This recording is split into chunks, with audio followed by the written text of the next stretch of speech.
Evangel ministries നിങ്ങൾക്കായി അവതരിപ്പിക്കുന്ന തിരുവചനം.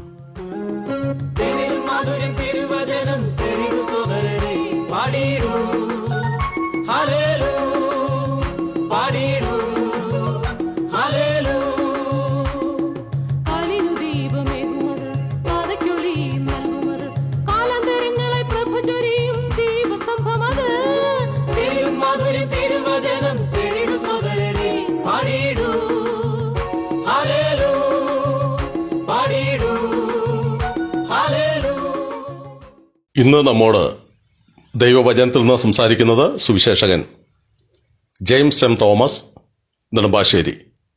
പ്രാർത്ഥനയോടെ ശ്രദ്ധിച്ചാലും. ഇവാഞ്ചൽ മിനിസ്ട്രീസ് ക്രമീകരിക്കുന്ന തിരുവചനം എന്ന വചന പഠന പരമ്പരയിലേക്ക് അങ്ങേ ഹാർദമായി സ്വാഗതം ചെയ്യുന്നു. ശമൂവേലിൻ്റെ 1-ാം പുസ്തകത്തെ അധികരിച്ചുള്ള 56-ാമത്തെ എപ്പിസോഡിലേക്ക് ഹൃദ്യമായ സ്വാഗതം. ഞാൻ 5-ാം അധ്യായം അതിൻ്റെ 1-ാം വാക്യം വായിക്കുന്നു.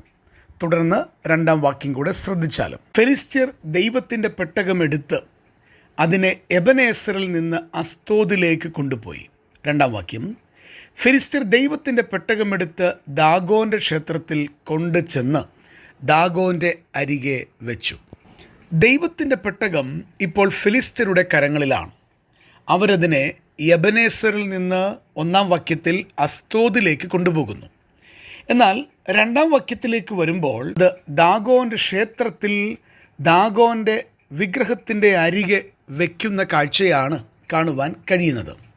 ചിന്തിക്കേണ്ടുന്ന വിഷയം, ദൈവജനത്തിൻ്റെ മധ്യേ കാണപ്പെടേണ്ടുന്ന സൈന്യങ്ങളുടെ യഹോവയുടെ പെട്ടകം എന്തുകൊണ്ട് ഫെലിസ്ത്യ പട്ടണമായ അസ്തോദിലും അവരുടെ ദേവൻ്റെ ക്ഷേത്രത്തിലും എത്തപ്പെട്ടു എന്നുള്ള വസ്തുതയാണ്. ഇസ്രയേലിൻ്റെ മഹത്വം എന്തുകൊണ്ട് പൊയ്പോയി?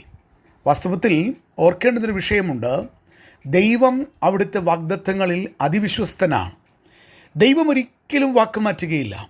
ദൈവത്തിൻ്റെ ശക്തിക്ക് ഒരു കാലത്തും അങ്ങനെ പറയുമ്പോൾ ആ കാലത്തിൻ്റെ അതിർവരമ്പ് നമുക്കറിഞ്ഞുകൂടാ. നിത്യത മുഴുവൻ അല്ലെങ്കിൽ കാലമില്ലാത്ത കാലത്ത് നമുക്ക് വാക്കുകൾക്ക് അതീതമായി ചിന്തിക്കുവാൻ കഴിയുന്ന ഏത് കാലത്തും ദൈവത്തിൻ്റെ സർവശക്തിക്ക് യാതൊരു മാറ്റവും വരുന്നില്ല. എന്നാൽ അങ്ങനെ ആയിരുന്നിട്ട് കൂടെ എന്തുകൊണ്ട് ഇസ്രയേലിൻ്റെ മധ്യേ കാണപ്പെടേണ്ടുന്ന സൈന്യങ്ങളുടെ യഹോവയുടെ പെട്ടകം ഫെലിസ്ത്യരുടെ കരങ്ങളിൽ, അവരുടെ പട്ടണത്തിൽ, അവരുടെ ദേവൻ്റെ ക്ഷേത്രത്തിൽ എത്തപ്പെട്ടു എന്നുള്ളതൊരു ചോദ്യചിഹ്നമാണ്. അതിനുള്ള ഉത്തരമെന്ന് പറയുന്നത്, വാസ്തവത്തിൽ അത് ഇസ്രയേലിൻ്റെ പാപത്തിലേക്കാണ് വിരൽ ചൂണ്ടുന്നത്. അവരുടെ പാപം മുഖാന്തരം ദൈവത്തിൻ്റെ പെട്ടകം ഇവിടെ ഇതാ ഇസ്രയേലിൽ നിന്ന് ഫെലിസ്ത്യരുടെ അടുക്കിലേക്ക് പോവുകയാണ്.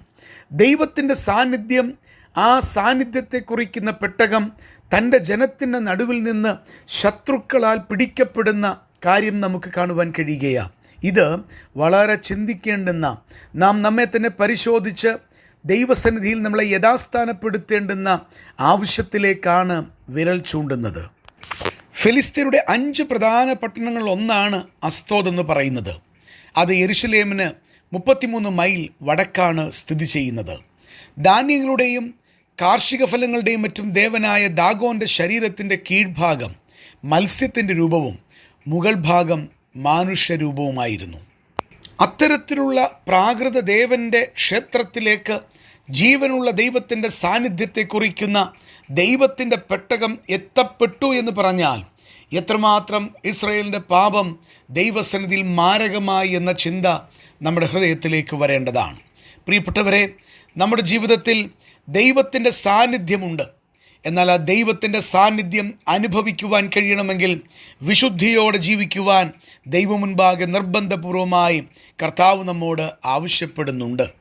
ന്യായാധിപന്മാരുടെ പുസ്തകം 16-ാം അധ്യായം 23 മുതൽ 31 വരെയുള്ള വാക്യങ്ങൾ നാം ശ്രദ്ധിച്ചാൽ, ഇസ്രയേലിൻ്റെ ന്യായപാലനത്തിനായി ദൈവം നൽകിയ ശിംശോൻ അവൻ്റെ പാപത്തിൻ്റെ പരിണിത ഫലമായി അതിൻ്റെ ശിക്ഷയായി ഒടുവിൽ ബന്ധനസ്ഥനായി എത്തപ്പെട്ടത് ദാഗോൻ്റെ ക്ഷേത്രത്തിലായിരുന്നുവെന്നുള്ളത് നമുക്ക് കാണുവാൻ കഴിയുന്നു.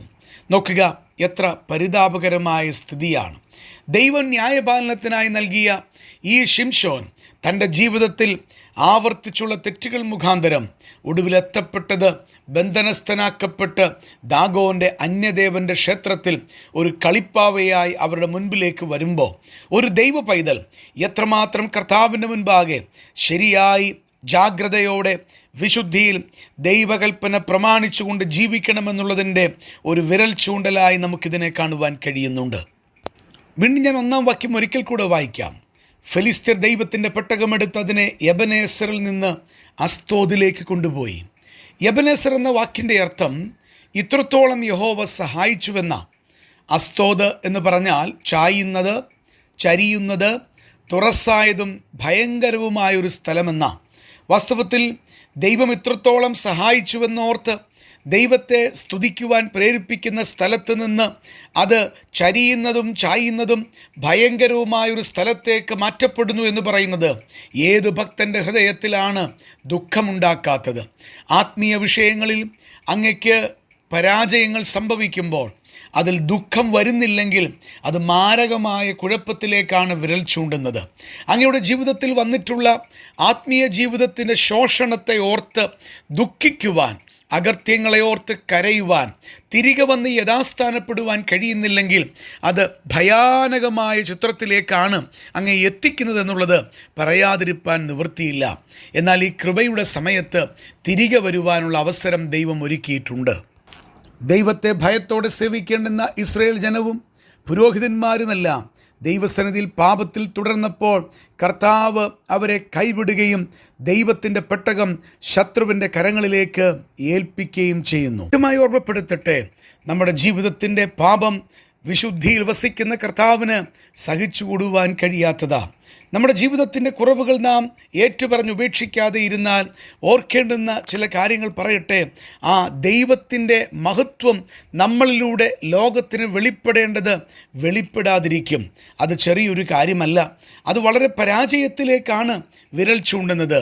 അത് തന്നെയുമല്ല, കർത്താവിൻ്റെ മുൻപാകെ നാം ശിക്ഷ ഏറ്റുവാങ്ങേണ്ടവരായിത്തീരും. ഇതും മാരകമായിട്ടുള്ള വിഷയത്തിലേക്കാണ് നമ്മളെ കൊണ്ടെത്തിക്കുന്നത്. നമ്മുടെ ജീവിതങ്ങളെ ഒന്ന് പരിശോധിക്കുവാൻ ഈ സമയം നമുക്ക് വേർതിരിപ്പാനായിട്ട് സാധിക്കട്ടെ. നമ്മുടെ ജീവിതത്തിൻ്റെ കുറവ് കൊണ്ട് കർത്താവിൻ്റെ മഹത്വം വെളിപ്പെടുവാൻ കഴിയാതെ ഇരിക്കുന്നുണ്ടോ? ഇസ്രായേലിന് സംഭവിച്ചതുപോലെ അവരുടെ മധ്യത്തിലിരിക്കേണ്ടുന്ന ദൈവത്തിൻ്റെ നിയമത്തിൻ്റെ പെട്ടകം അത് അന്യദേവന്മാരുടെ ക്ഷേത്രങ്ങളിലേക്ക് മാറ്റപ്പെട്ടതുപോലെ നമ്മുടെ ജീവിതങ്ങളിൽ നിന്ന് കാണേണ്ടുന്ന ദൈവമഹത്വം കാണാതെ ദുഃഖിക്കുന്ന ദൈവത്തിൻ്റെ ഹൃദയത്തെയാണോ ഇന്ന് നാം കണ്ടെത്തുന്നത്?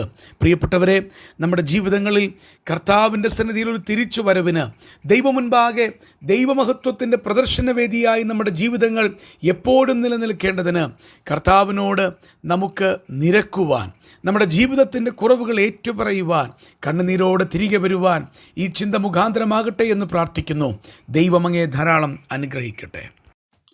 ഈ സന്ദേശം ശ്രദ്ധിച്ച എല്ലാ പ്രിയപ്പെട്ടവർക്കും കർത്തൃനാമത്തിൽ നന്ദി. ബൈബിൾ കറസ്പോണ്ടൻസ് കോഴ്സിൽ ചേർന്ന് പഠിക്കുവാൻ ആഗ്രഹിക്കുന്നവർ മേൽവിലാസം അയച്ചു തന്നാലും പ്രാർത്ഥനാ വിഷയങ്ങളും അറിയിക്കുമല്ലോ.